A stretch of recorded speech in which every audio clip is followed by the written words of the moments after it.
وهو مين اللي قال إن السمري هو المسيح لأ الدجال أصلا؟ طبعًا.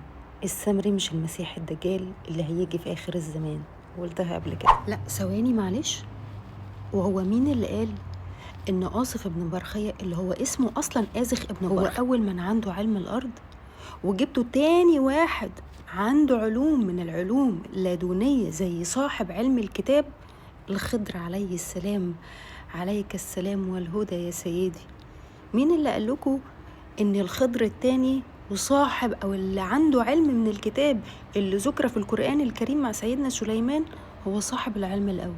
لا طبعا. وسيدنا ادريس علم السماء والارض راح فين؟ طب وشيث ويوشع بن نون دول نسميهم ايه؟ ادريس علم السماء والارض، وفي بعدهم كتير جم. أما عن صاحب أو اللي عنده علم من الكتاب اللي ذكر في القرآن وسيدنا الخضر عليه السلام والهدى فهم جم أتوا بعد، ورب العباد لما ذكرهم لنا كان جعلهم لنا آية نقتدي بيها، نعرف ان الكون ده فيه من البشر اللي عنده علوم فاقد حدود وعقل البشر. طب وسيدنا يوسف مات ازاي؟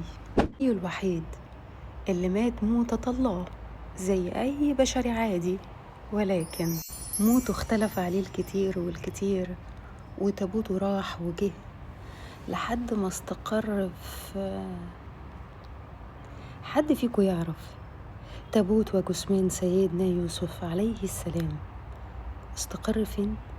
لو تعرفوا اكتبوا لي في الكومنتات، وبعد اذنكم ما تنسوش اللايك والشير والكومنت عشان لو في اي اسئله تانية اقدر اترافقكم بيها اذا كان عندي علم بيها.